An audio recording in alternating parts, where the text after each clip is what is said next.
Cinema అయిన మహా maruti-talkies.com cinema రివ్యూకు స్వాగతం. నేను మిస్టర్ బి. నా మాట సూటిగా ఉంటుంది, మ్యాటర్ క్లియర్ గా ఉంటుంది. వీడియో టాకీస్ రాజా మా ఇద్దరు గురించి డీటెయిల్ గా తెలుసుకోవడం కోసం మా ఇంట్రడక్షన్ వీడియో చూడగలరు. ఇప్పుడు రివ్యూలోకి వెళదాం. తెలుగు సినిమా ప్రేక్షకులకు సోషల్ నెట్వర్క్ అందించిన ఆనిముత్యం లాంటి హీరో సంపూర్ణేష్ బాబు. ఆన్లైన్ లో సంపు విన్యాసాలు చూసి విలవిలలాడిపోయిన అభిమానులు ఆ విచిత్రాన్ని థియేటర్లలో చూసి కరెంట్ షాక్ కొట్టిన కాకుల్లా గిలగిల్లాడిపోవాలని తహతహలాడిపోతున్నారు. ఎన్నో రోజులుగా ఊరిస్తూ వచ్చిన సంపు ఆ అదృష్టాన్ని ఈ వారం తెలుగు ప్రేక్షకులకు కల్పించాడు. ఆయన నటించిన మోకాలు కిడ్నీ హృదయకాలేయం లెక్కలకు అందని అంచనాల మధ్య సినిమా ప్రియుల ముందుకు వచ్చింది. కేవలం ఒకే ఒక్క పోస్టర్ తో కోటాను కోట్ల మంది అభిమానులను సంపాదించుకున్న సంపు తన తొలి సినిమాతో ఆ అభిమానులను వారందించే అభిమానాన్ని రెట్టింపు చేసుకుంటాడో లేక అందరి చేత మూకమ్మడిగా చీకొట్టించుకుంటాడో ఈ హృదయకాలేయంతో తేలిపోనుంది. అంతటి ప్రాముఖ్యత ఉన్న ఈ సినిమాలో ఉన్న సంగతి ఏమిటో మన సమీక్షలో చూద్దాం. సినిమా కథ విషయానికి వస్తే తెలుగు సినిమా హీరోకు ఉండాల్సిన అన్ని లక్షణాలను కలిపి పోతపోస్తే సంపూర్ణేష్ బాబు అనొచ్చు.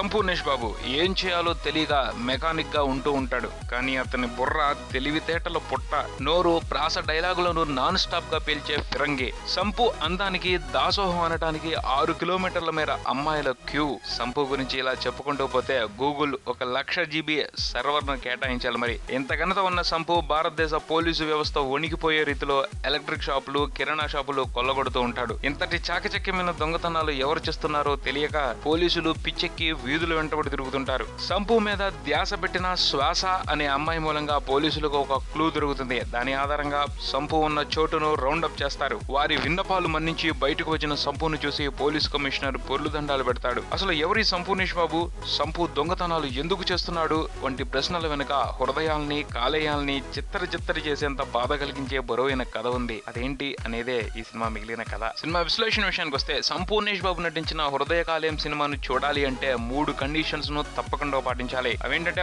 1 లాజిక్ ను పట్టించుకోకూడదు, 2 కథ ఏంటి, కథనం ఏంటి అని కనీసంగా కూడా ఆలోచించకూడదు, 3 సినిమాలో సంపు బాల సాయిబాబాను కొలిచినట్టు సంపు మాయలో లీనమైపోవాలి. ఈ 3 విషయాలను పాటిస్తే ఒక పెద్ద తెలుగు బ్లాక్ బస్టర్ సినిమాను చూసిన అనుభూతి కలగడం ఖాయం. ఓ 2 గంటల పాటు హాయిగా నవ్వుకుంటూ టైం పాస్ చేయొచ్చు. సంపు 100కి 1000% ఎంటర్టైన్ చేస్తాడు. బేసిక్ గా చెప్పాలి అంటే ఈ సినిమా ప్రస్తుత తెలుగు సినిమాలపై ఒక సెటైర్ లాంటిది. పోతే ఎవరిని వ్యక్తిగతంగా విమర్శించదు, కానీ ఓవరాల్ గా తెలుగు సినిమాలో ఉన్న డొల్లతనాన్ని మాత్రం కొంతమేర ఎండగట్టిందని చెప్పాలి. ఈ విషయంగా సినిమా దర్శకుడు స్టీవెన్ శంకర్ ను కొంతవరకు అభినందించాలి. కొన్నిసార్లు శృతి మించినప్పటికీ సమాజంలో ఉన్న కొన్ని లోపాలకు వెటకారాన్ని దిట్టంగా దట్టించి బాగానే నవ్వించారు. అందుకుగాను ఆయనకు బాగా ఉపయోగపడింది డైలాగ్స్. చాలా చోట్ల ప్రాస ఎక్కువై విసిగించినప్పటికీ కొన్ని డైలాగులు మాత్రం బాగా పెళ్ళాయి. వాటిని రానున్న రోజుల్లో యూత్ ప్రేక్షకులు బాగా వాడకంలోకి తెచ్చే అవకాశాలు కనిపిస్తున్నాయి. అలానే దర్శకుడు స్టీవెన్ శంకర్ సంపును తెర మీద ప్రెజెంట్ చేసిన విధానం కూడా చాలా బాగుందని చెప్పాలి. సంపు బలం, బలహీనతలను పక్కాగా అంచనా వేసి ఓ పద్ధతిగా ప్రేక్షకుల ముందు నిలబెట్టాడు. సంపూర్ణేష్ బాబు కూడా కలిసి వచ్చిన అదృష్టాన్ని చాలా చక్కగా ఉపయోగించుకుని తెలుగు సినిమా చరిత్రలో తనకంటూ ఒక పేజీని ఏర్పరచుకున్నాడు. సంపులో ఒక గమ్మత్తైన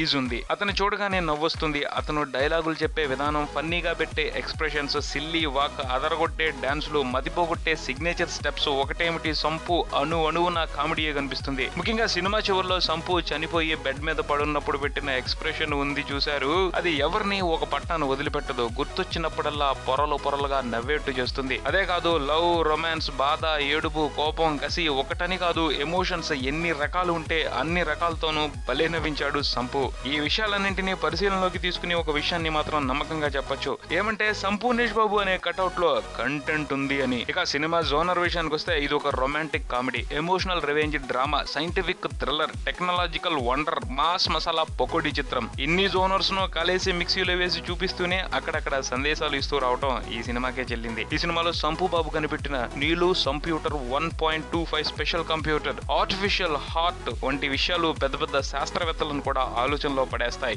ఇలా ఎన్నో విచిత్రాలు, వింతలతో హృదయకాలయం బోరు కొట్టించకుండా బాగానే టైం పాస్ చేపిస్తుంది. పోతే పైన చెప్పుకున్న కండిషన్స్ ను పాటిస్తేనే సినిమా సందడిగా కనిపిస్తుంది. లేదంటే మాత్రం సినిమా అస్సలు ఏమాత్రం నచ్చే అవకాశాలు లేవు. ఈ సినిమా ప్లస్ పాయింట్స్ విషయానికి వస్తే సంపూర్ణేష్ బాబు పాటలు, కామెడీ సినిమాకు ప్లస్ పాయింట్స్ గా చెప్పుకోవచ్చు. మైనస్ పాయింట్స్ విషయానికి వస్తే కొంచెం అతి అనిపించడం, రెండో సగం లాగ్ అయినట్టు కనిపించడం ఈ సినిమాకి సంబంధించి మైనస్ పాయింట్స్ గా అనుకోవచ్చు. చివరిగా కొసంబర్ విషయానికి వస్తే సంపుకు ఆన్లైన్ లో మంచి ఫాలోయింగ్ ఉంది. ఆ ఫాలోయింగ్ తోనే సినిమా ఆడే పరిస్థితి అయితే లేదు. అందువల్ల ఇప్పుడు సంపు ఘనత ఇంటర్నెట్ ఇతర జనాలకు తెలియాల్సి ఉంది. ఎంత తొందరగా సంపు ఆ ప్రేక్షకుల గుర్తింపు సంపాదించుకుంటాడు అన్న దానిని బట్టే ఈ సినిమా ఏ రేంజ్ విజయాన్ని దక్కించుకునే అవకాశం ఉందో తెలుస్తుంది. చూద్దాం మరి ఏం జరుగుతుందో. ఇది హృదయకాలయం సినిమాకి సంబంధించిన రివ్యూ. మరో రివ్యూతో మళ్ళీ కలుద్దాం. అంతవరకు సెలవు. Good day, bye. Keep watching MaruTiTalkies.com. For me, Mr. B and Talkies Raja. Thank you.